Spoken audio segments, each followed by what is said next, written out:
आपने ये शब्द तो सुना ही होगा, मेटाबॉलिज्म। कभी आपने ये सोचा है कि ये मेटाबॉलिज्म आखिर होता क्या है? जब भी आप किसी न्यूट्रिशनिस्ट या फिजिशियन के पास जाते होंगे तो वो आपको आपके मेटाबॉलिज्म को सुधारने के लिए कुछ विटामिन की गोलियां, मिनरल्स की गोलियां वगैरह लिख देता होगा और आपको एक्सरसाइज वगैरह करने के लिए बोलता होगा और ये बोलता होगा कि ऐसा करने से आपके मेटाबॉलिज्म में सुधार होगा। ये सब आपके मेटाबॉलिज्म को बूस्ट कर देंगे। पर ये सब तो आप तब समझोगे ना जब आपको ये पता चल जाए कि आखिर ये मेटाबॉलिज्म होता क्या है। इसीलिए इस वीडियो में मैं आपको आज मेटाबॉलिज्म क्लियर कर ही दूंगा ताकि आप कभी कंफ्यूज ना हो। देखिए, हमारे शरीर के सभी ऑर्गन्स सेल से मिलकर बने हुए होते हैं और जाहिर सी बात है, इन सभी ऑर्गन्स को जब पोषण मिलता है तो ये सभी पोषण जैसे प्रोटीन्स, कार्बोहाइड्रेट, फैट्स और हमारे लिए सबसे इम्पोर्टेंट ऑक्सीजन गैस वगैरह, ये सभी इंडिविजुअल सेल के अंदर जाते हैं और इन सभी मॉलिक्यूल के साथ सेल के अंदर ही कुछ रासायनिक क्रियाएं होती हैं। इन्हीं रासायनिक क्रियाओं की वजह से ही सेल के अंदर एनर्जी का निर्माण होता है, यानी एटीपी मॉलिक्यूल का। यही पोषण वाले मॉलिक्यूल जब सेल के अंदर जाते हैं तो एंडोक्राइन सिस्टम के ऑर्गन हार्मोन बनाने लगते हैं। पेनक्रियास के सेल इंसुलिन वगैरह, लिवर के सेल बाइल वगैरह बनाना शुरू कर देते हैं। उसी प्रकार से सभी रिस्पेक्टेड ऑर्गन के सेल अपने अपने रिस्पेक्टेड केमिकल का निर्माण करना शुरू कर देते हैं। इन शॉर्ट, हमारे सेल के अंदर जो भी केमिकल क्रियाएं हो रही हैं उन सभी को ही सारांश के रूप में मेटाबॉलिज्म के नाम से जाना जाता है, जिसे हिंदी में चयापचय कहते हैं।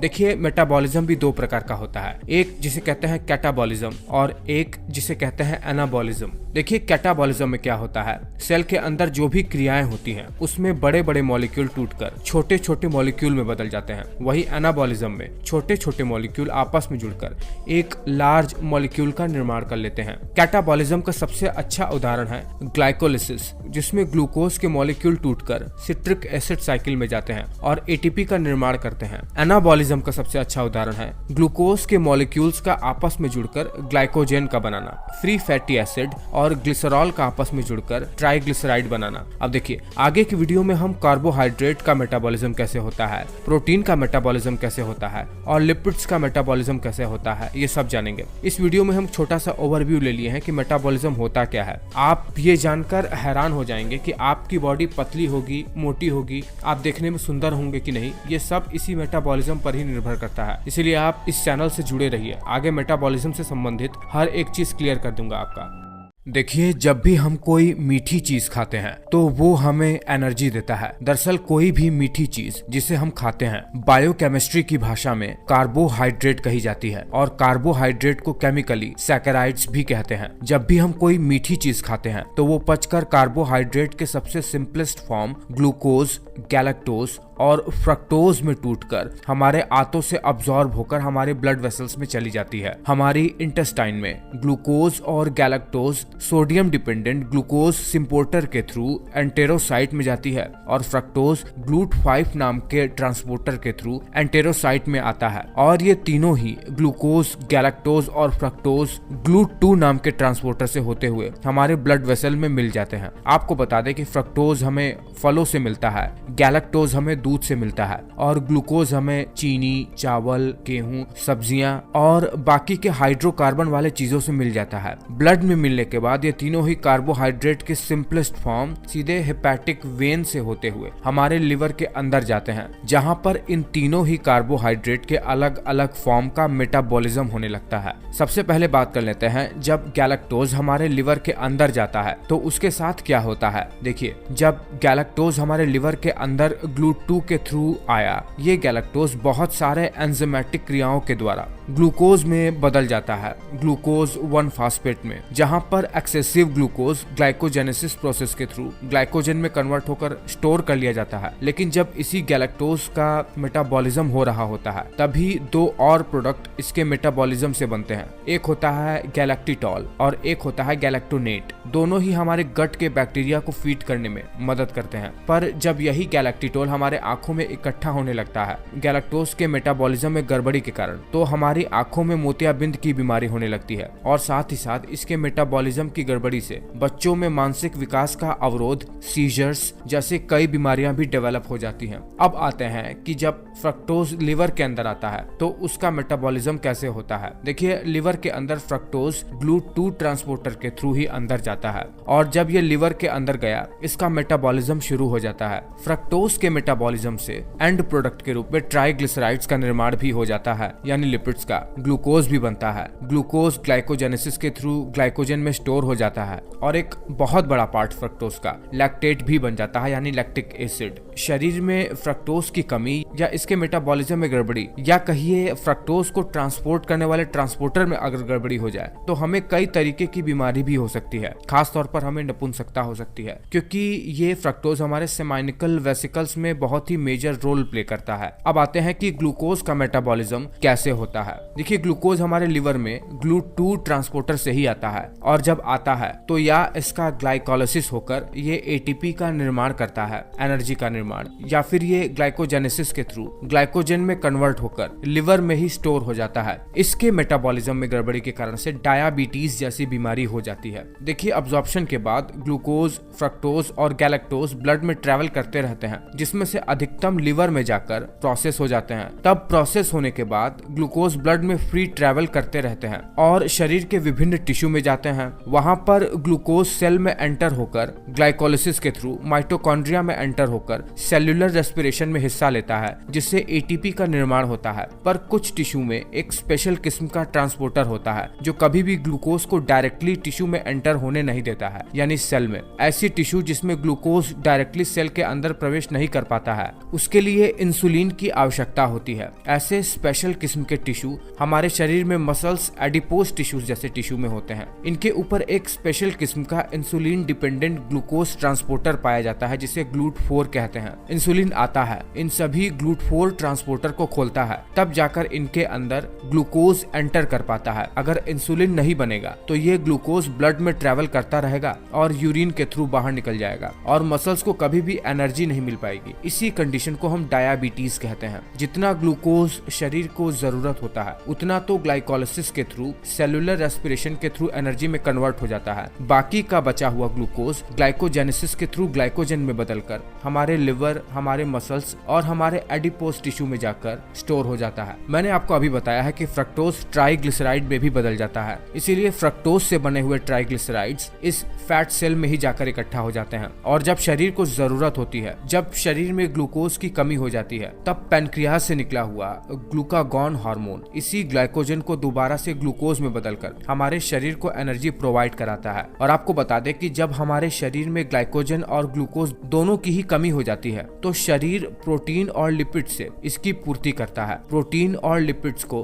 ग्लूकोज में कन्वर्ट करके ये हमें शरीर में एनर्जी प्रोवाइड कराता है। देखिए, इस तरीके से कार्बोहाइड्रेट के अलावा किसी दूसरे सोर्स से ग्लूकोज का निर्माण कराकर एनर्जी प्रोवाइड कराने की क्रिया को शरीर में ग्लूकोनियोजेनेसिस कहते हैं। देखिए, मैंने प्रयास किया है कि आपको आसान से आसान भाषा में कार्बोहाइड्रेट का मेटाबॉलिज्म समझा दूं। क्या आपको पता है कि दाल चावल एक साथ मिलाकर खाना इस दुनिया में प्रोटीन के कुछ सबसे अच्छे साधनों में से एक है। बहुत ही बेहतरीन भोजन है ये, जिसे स्पेशली भारतीयों ने डेवलप किया है। और क्या आपको ये पता है कि प्रोटीन कई सारे छोटे छोटे टुकड़ों से मिलकर बना हुआ होता है, छोटे छोटे अणुओं से, जिसे अमीनो एसिड कहते हैं। यही अमीनो एसिड आपस में जुड़कर प्रोटीन का निर्माण करते हैं। पर हमारे शरीर में जब ये प्रोटीन जाते हैं तो शरीर इन्हें पचाकर दोबारा से इसी प्रोटीन को अमीनो एसिड में विभक्त कर देता है। चलिए आपको पूरी बात बताते हैं, पर शुरू करने से पहले आप प्रोटीन का पाचन कैसे होता है ये वाला वीडियो अगर नहीं देखे हैं तो ये वाला वीडियो आप जरूर देखिएगा। मैं लिंक नीचे डिस्क्रिप्शन में दे रहा हूँ। और हाँ, मुझे नीचे कमेंट करके बताइए कि आप एक दिन में कितनी बार दाल चावल खाते हैं। देखिए, जैसे ही हम दाल चावल खाते हैं और जब खाने के बाद यही दाल चावल पच जाता है तो इन्हीं दाल चावल में बहुत सारे काम के पोषण हमारे लिए होते हैं, जिसमें कार्बोहाइड्रेट होता है, थोड़ा बहुत फैट होता है, सबसे इम्पोर्टेंट अमीनो एसिड होता है यानी प्रोटीन होता है। ये सब ब्लड में अब्जॉर्ब हो जाते हैं। अब देखिए, अमीनो एसिड भी कई सारे होते हैं। एक वो अमीनो एसिड जो हमें बाहर से अपने भोजन के थ्रू ही लेना है, नहीं तो उनकी कमी से हमें कई तरीके की परेशानी हो सकती है। हमारा शरीर इन विशेष प्रकार के अमीनो एसिड को खुद नहीं बना सकता है। ऐसे अमीनो एसिड को एसेंशियल अमीनो एसिड कहते हैं।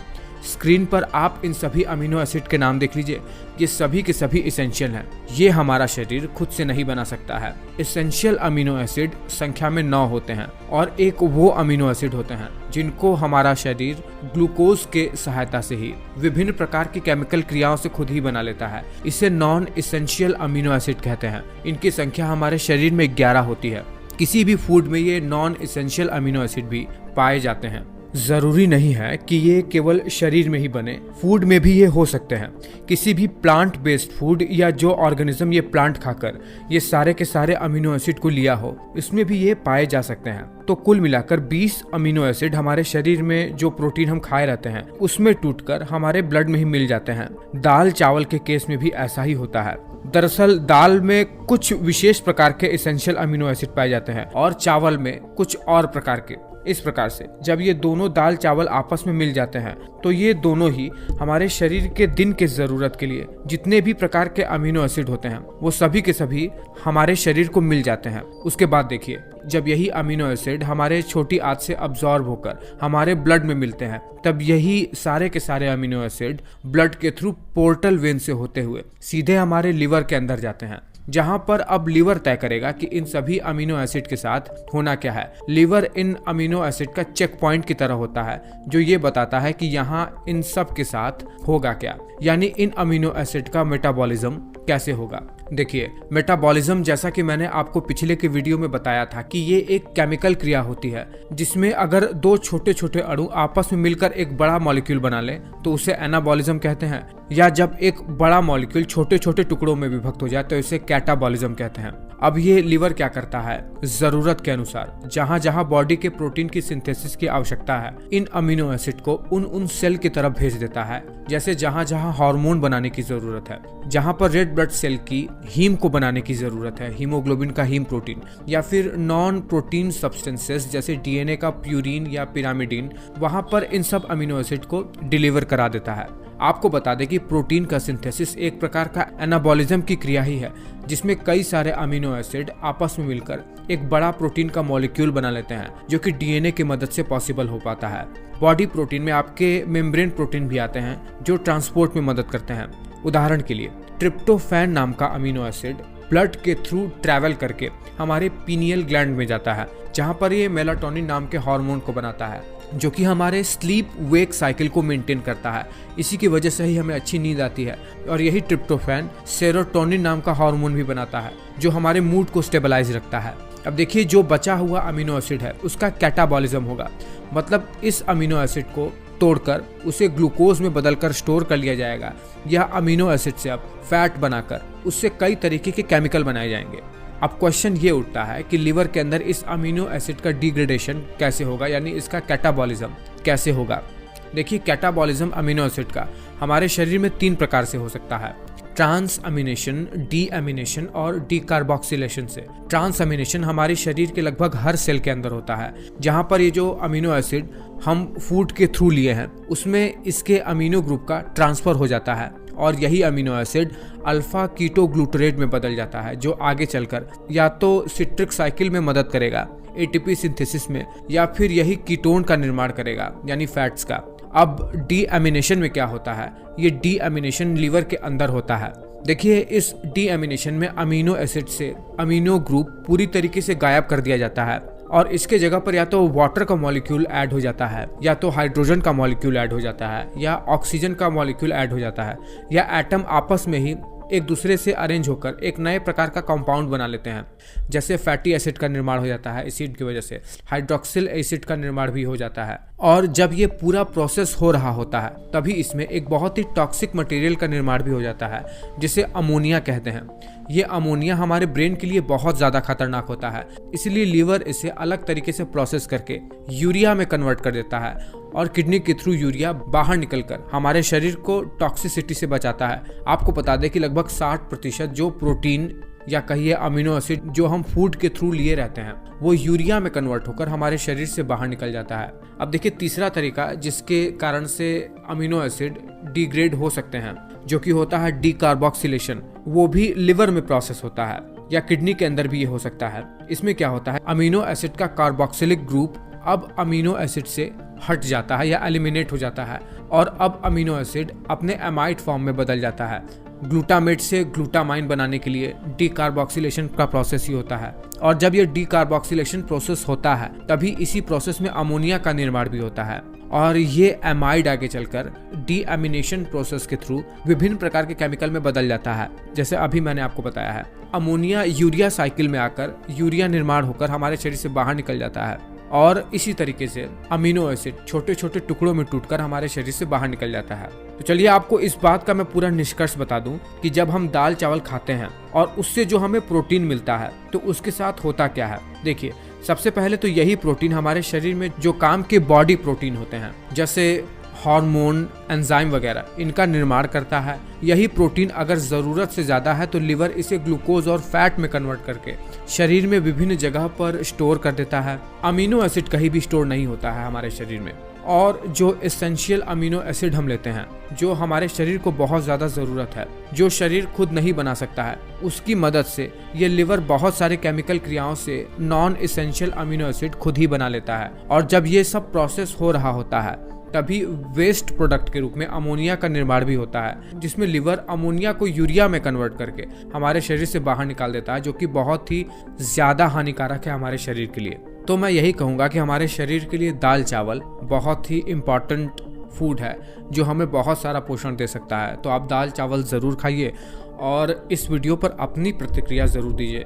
कभी आपने ये सोचा है कि जब भी आप घी, तेल या बटर जैसी चीजें खाते हैं तो वो आपके शरीर के अंदर जाके करता क्या है। आप अक्सर सुने होंगे कि हमें बाजार की तली हुई चीजें नहीं खानी चाहिए क्योंकि ऐसा करने से हमारे हार्ट, ब्लड वेसल्स में ब्लॉकेज हो सकता है। तली गली चीजें कोलेस्टेरॉल जैसी चीजों को बढ़ाती हैं। पर क्या आपने कभी ये सोचा है कि ये सब चीजें जो बोली जा रही हैं असल में वो है क्या, और तेल हमारे शरीर में जाके करेगा क्या। कोई भी घी, तेल, बटर या कोई भी चिकनी चीज हम खाएं तो हमारे शरीर में जाकर वो करेगा क्या। चलिए आज पूरा कॉन्सेप्ट क्लियर ही कर देते हैं कि आखिर लिपिड का मेटाबॉलिज्म, चिकनी चीजों का मेटाबॉलिज्म शरीर में होता कैसे है। देखिए, तेल और घी जैसी चीजें बायोकेमिस्ट्री की भाषा में लिपिड कहे जाते हैं। यही लिपिड हमारे शरीर में कोलेस्टेरॉल बनाते हैं, स्टेरॉइड हार्मोन बनाते हैं, पित्त का निर्माण करते हैं यानी बाइल का। जब भी हम कोई तेल, घी वाली चीजें खाते हैं तो सबसे पहले यही तेल की चीजें हमारे पेट में जाकर छोटे छोटे टुकड़ों में टूट जाती हैं। बहुत ही लॉन्ग प्रोसेस है, इस पर भी मैंने वीडियो बना रखा है, आप वो वीडियो जरूर देखना कि घी का पाचन हमारे शरीर में होता कैसे है।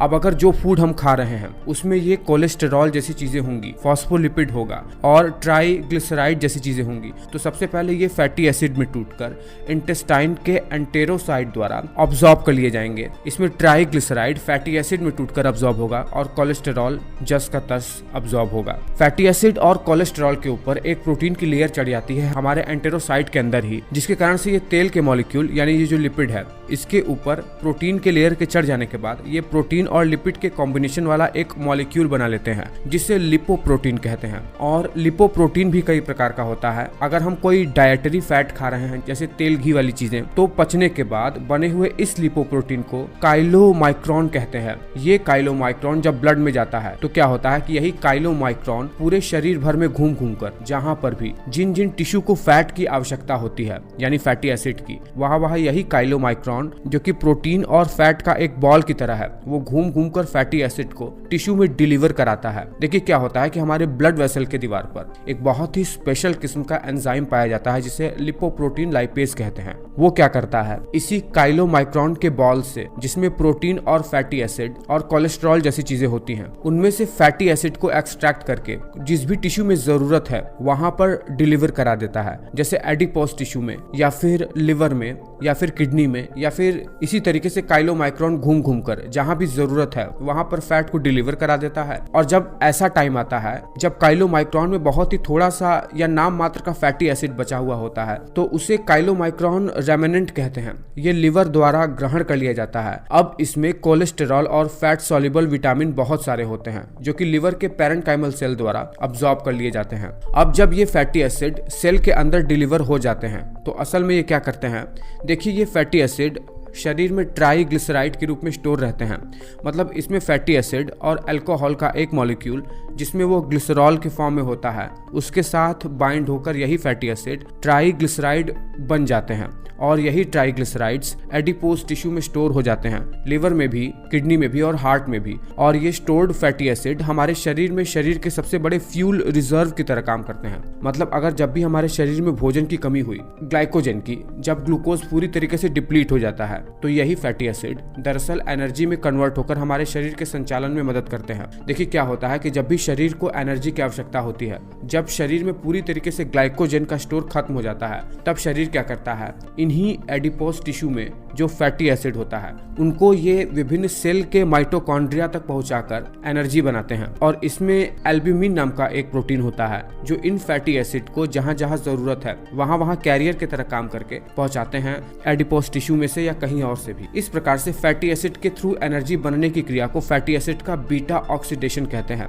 यही स्टोर्ड फैटी एसिड दरअसल कोलेस्टेरॉल में कन्वर्ट होता है, जिसकी वजह से टेस्टोस्टेरोन हार्मोन बनता है, बाइल एसिड बनता है, बहुत सारी चीजें बनती हैं इससे। यही लिपिड हमारे सेल के आउटर मेम्ब्रेन का निर्माण भी करते हैं, जिसमें फॉस्फोलिपिड की बाइलेयर होती है। आपको बता दें कि फैटी एसिड भी दो प्रकार का होता है, एक होता है सैचुरेटेड फैटी एसिड और एक होता है अनसैचुरेटेड फैटी एसिड। ये अनसैचुरेटेड फैटी एसिड भी दो प्रकार का होता है, मोनो अनसैचुरेटेड फैटी एसिड और पॉली अनसैचुरेटेड फैटी एसिड।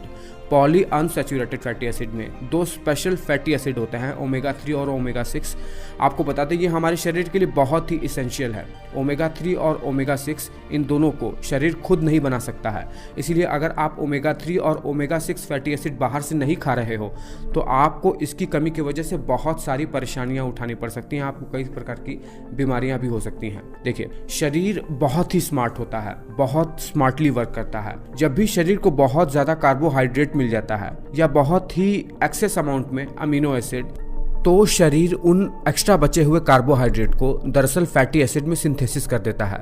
यानी जो चीनी वगैरह या कोई भी एक्सेस प्रोटीन हम खाएंगे वो दरअसल एसिटिल कोए में बदल जाएगा और यही एसिटिल कोए आगे चलकर लिवर में फैटी एसिड का निर्माण कर लेते हैं। तभी आप देखे होंगे कि ज्यादा मिठाई या फिर किसी भी प्रकार का चीनी वगैरह खाने वाले मोटे हो जाते हैं, क्योंकि उनमें यही मिठाई वाली चीजें आगे चलकर फैटी एसिड यानी लिपिड में कन्वर्ट होकर शरीर में स्टोर हो जाती हैं। देखिए ये जो नया नया कार्बोहाइड्रेट वगैरह से लिपिड सिंथेसिस हुआ है यानी फैट में, इसमें जब ये लिवर से बाहर निकलता है तो इसके ऊपर भी प्रोटीन की एक लेयर चढ़ जाती है। जैसा कि मैंने आपको बताया था कि प्रोटीन और लिपिड की लेयर। देखिए जो नया नया कार्बोहाइड्रेट वगैरह से लिपिड सिंथेसिस हुआ है यानी फैट, इसमें जब ये लिवर से बाहर निकलता है तो इसके ऊपर भी प्रोटीन की लेयर चढ़ जाती है। और जैसा कि मैंने आपको बताया था कि प्रोटीन और लिपिड की लेयर जब आपस में मिलते हैं तो लिपोप्रोटीन नाम की संरचना बनती है। देखिए ध्यान रहे, जब भी फैटी एसिड या कोई भी लिपिड ब्लड में फ्रीली सर्कुलेट होगा तो उसमें कोई ना कोई प्रोटीन कैरियर मॉलिक्यूल की तरह काम करेगा ही करेगा। लेकिन इसमें जब न्यूली सिंथेसाइज फैटी एसिड से प्रोटीन बाइंड होकर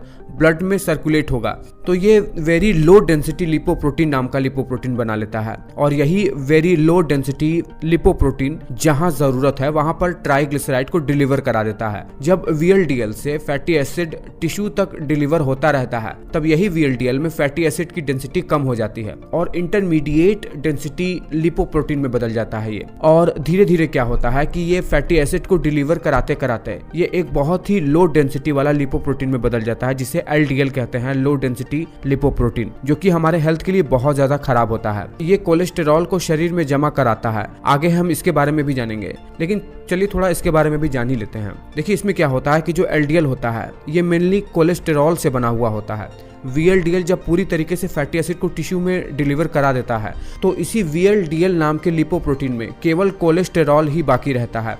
ये LDL दरअसल घूम घूम कर सारे के सारे ब्लड वेसल के दीवार में कोलेस्टेरॉल को जमा कराने लगता है, जो कि हमारी बॉडी के लिए बहुत ज़्यादा खतरनाक होता है।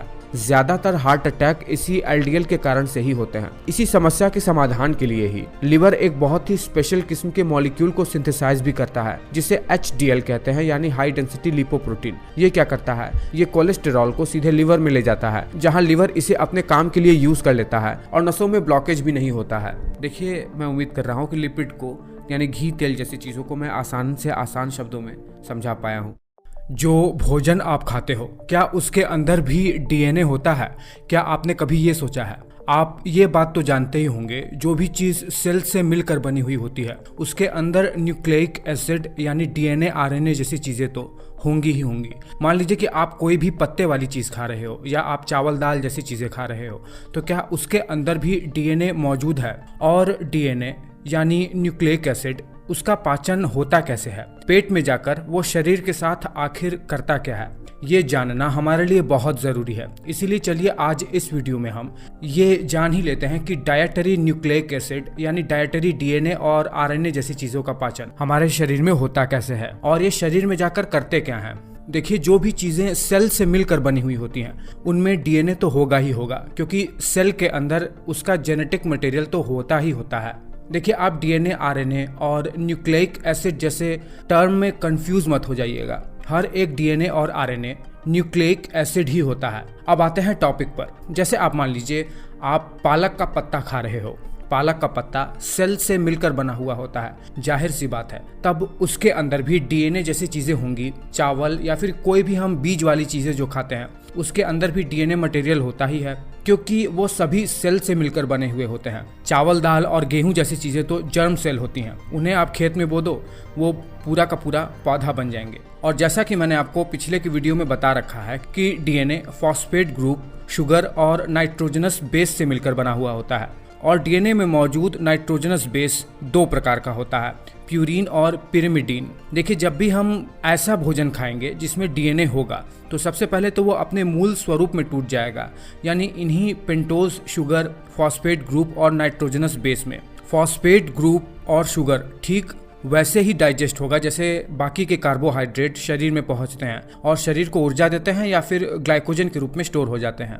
नाइट्रोजनस बेस दो प्रकार के होते हैं डीएनए में, इसलिए इनके पाचन में थोड़ा सा डिफरेंसेस तो देखा गया है। एक होता है पिरिमिडीन नाम का नाइट्रोजनस बेस, जो कि संख्या में 3 होते हैं, साइटोसिन, यूरेसिल और थाइमिन। साइटोसिन और यूरेसिल लिवर में जब इनका पाचन होता है तो लिवर में जाकर ये एलानिन नाम के अमीनो एसिड में बदल जाते हैं। थाइमिन नाम का nitrogenous base citric acid cycle में आकर शरीर को ऊर्जा प्रोवाइड कराता है। ओवरऑल देखें तो pyrimidine ammonia, water, carbon dioxide में टूटकर कैटाबॉलिज्म के प्रोसेस को पूरा करते हैं। अमोनिया अल्टीमेटली यूरिया साइकिल में आकर शरीर से बाहर निकल जाता है। दूसरे प्रकार का जो नाइट्रोजनस बेस होता है प्यूरिन, वो जब पेट में पचता है तो दरअसल वो लिवर में आकर यूरिक एसिड में बदल जाता है। मुझे लगता है कि आप सब लोग यूरिक एसिड का नाम कभी न कभी तो सुने ही होंगे। यही यूरिक एसिड जब जॉइंट्स में जाकर इकट्ठा हो जाता है, घुटने वगैरह में, तो बहुत ही दर्द होता है घुटने वगैरह में, जॉइंट्स में, और ये एक गठिया का रूप ले लेता है आगे चलकर इकट्ठा होते होते।